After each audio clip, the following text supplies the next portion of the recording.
ఈ అమ్మాయి ఈ పరిస్థితి ఏంటి ఇప్పుడు? వారం రోజుల నుంచి ఒక్క రోజు కూడా మేము నిద్ర పోలే, ఒక్క రోజు తిండి తినలే. ఆ రకంగా పనులు చేసి ఈ రకంగా పెళ్లి చేసినాం.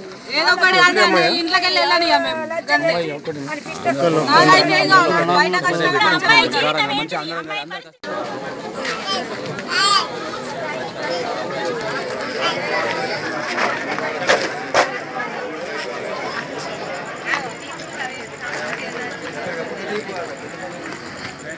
పెళ్లిపంది ఎక్కడుంది?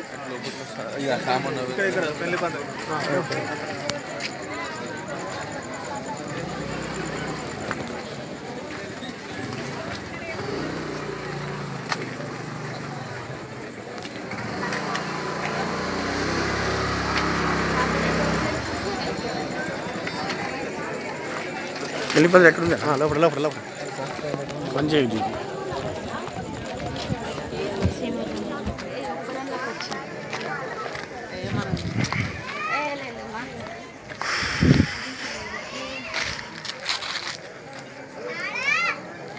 ఫ్లెక్సీ ఉందా ఎవరది? ఫ్లెక్సీ ఉందా?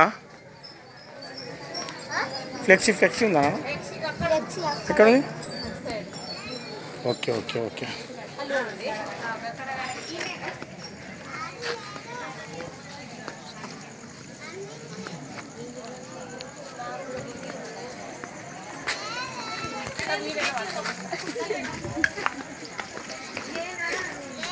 निकाल है पूरे कैमरे में पूरे बच्चे के निकाल, बच्चे के डाल।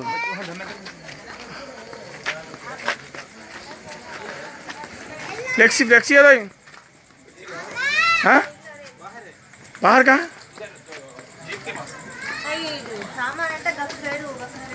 ఫ్లెక్సీ ఎక్కడ ఉంది? అక్కడ ముంగట్నే ఉంది ఇదేనా?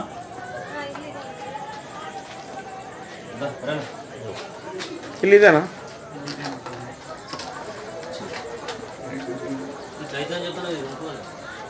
అన్నా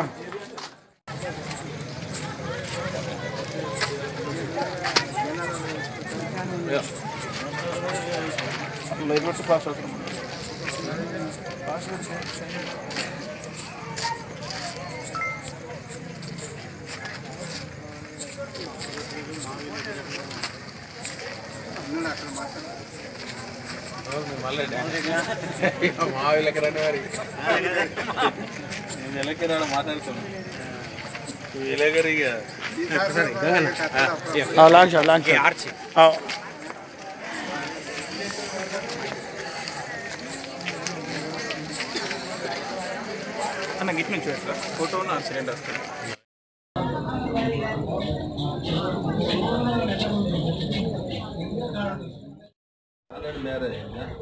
ఎవరికి తెలియదు, నాకు ఆమెకు మాత్రమే తెలిసేది.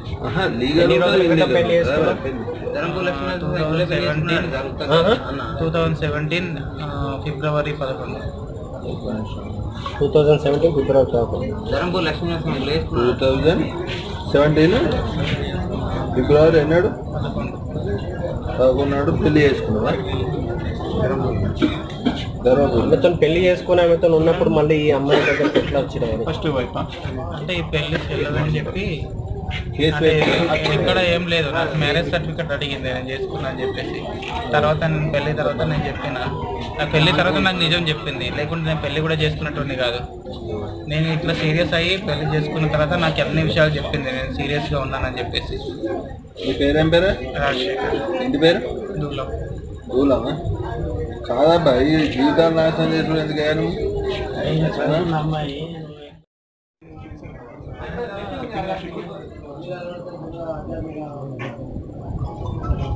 అప్పుడు 3టికి వచ్చినాం కానీ అప్పుడు ఏం లేదని చెప్పి సైలెంట్గా వెళ్ళిపోయినాం. నీ పేరేం పేరు? ఏమైంది? ఏంది విషయం? నాకు ఆయిషా అమ్మాయి పరిచయం 3 to 4 years బిఫోర్. సో ఆ అమ్మాయి వచ్చేసి నన్ను లవ్ చేస్తుందని చెప్పేసి నన్ను డ్రాప్ చేసింది. ఎవరికి నేను సీరియస్గా డీప్ అయిపోయి అమ్మాయిని పెళ్లి చేసుకున్నాను. సో నేను పెళ్లి చేసుకున్నాను అని చెప్పేసి ఆ తర్వాత నాకు అన్ని నిజాలు చెప్పింది. అప్పటి వరకు చెప్పలేదు, పెళ్ళి అయింది అది. సో తీరా తెలిస్తే నేను తర్వాత 1 year తర్వాత నేను చెప్పిన నీకు నాకు కుదరదు, ఎందుకంటే పెళ్ళైందని చెప్తున్నాను కదా, బాబు కూడా ఉన్నాడని చెప్పింది. సో కుదరదని చెప్పేసి నేను 1 year బిఫోరే నీకు నాకు కుదరదు, నువ్వేం చేసినా కానీ నీ హస్బెండ్ తోటే ఉండాలి, ఎందుకంటే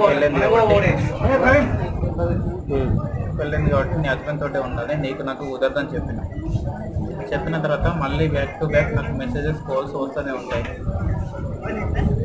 అయితే నా మీద ఇష్టంతో నేను ఎవరన్నా మరి పెళ్లి చేసుకోవచ్చు అన్న భయంతో వచ్చి నా మీద కేసు పెట్టింది.